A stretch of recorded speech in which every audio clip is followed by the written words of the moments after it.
Towards 5 p.m., we were scheduled to meet at the nearby antique shop inside of a factory. We stood near the side room watching out the window. At 5 p.m., we were in this room waiting anxiously until someone who looked in our age range came in, immediately noticeable with unique hair and a face mask. As soon as he came into our room, he asked Alice, as I do frequently go by my music alias in professional circles especially. We started our conversation towards art and books, speaking about fiction books I found there, like Castaneda, and Andy, our new friend, said that he was more familiar with informative nonfiction styles. We spoke of a weird fantasy-like painting while we waited for Jake, and we spoke about just general photography. Jake was towards the metaphysical rock shop, but he came in a red truck, and he started driving 30 minutes prior since he was further away. We all started exploring the place and going upstairs with me leading, trying not to distract too heavily from exploration.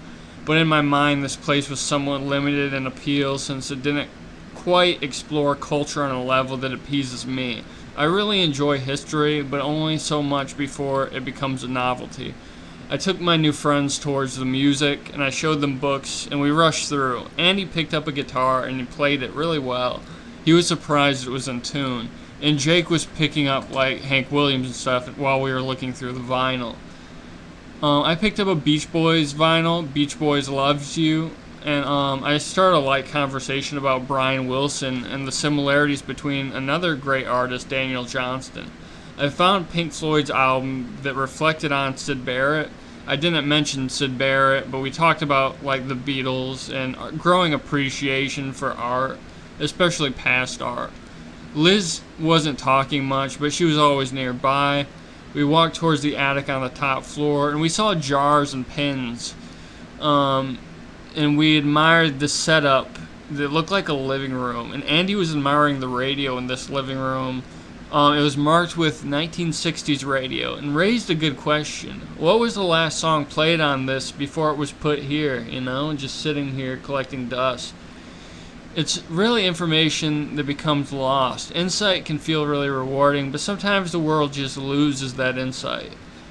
We were hanging out by a window in a overlooking a rundown factory, and admiring photography like a photo of a city at night.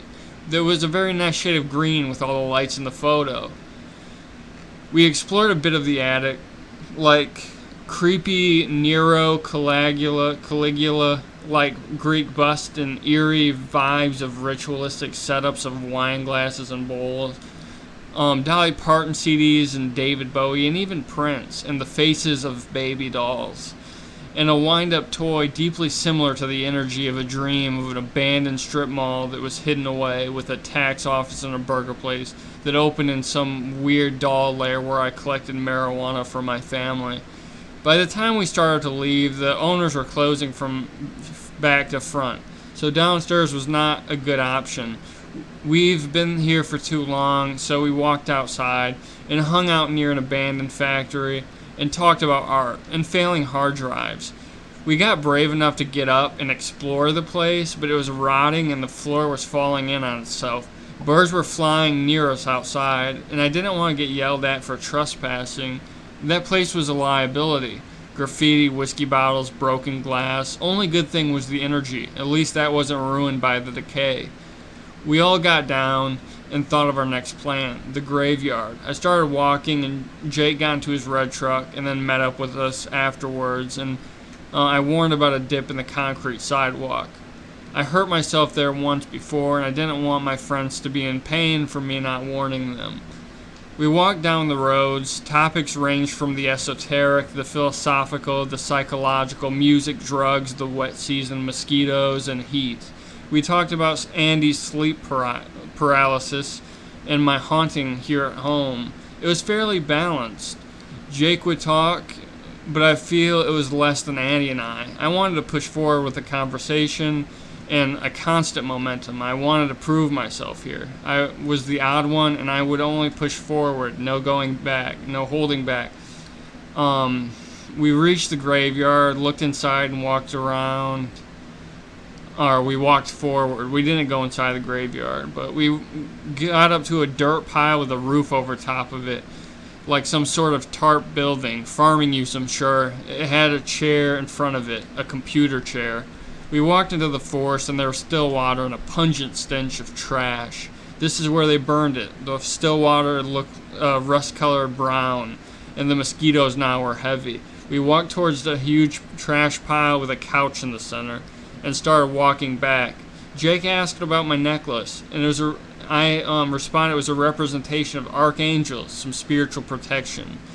And, the esoteric is close within proximity, or within close proximity, so protection is a good idea in my head, And Andy talked about a conspiracy he found out about UFOs and communism. About how a perfect alien society could bring about a revolution in this conspiracy theory, because if aliens are advanced, then they would be a communist utopia. I talked about Anti-Oedipus, Daniel Paul Schreiber, Foucault, and other things I've been reading, and we eventually walked back to the cars, said our goodbyes, and planned our next journey.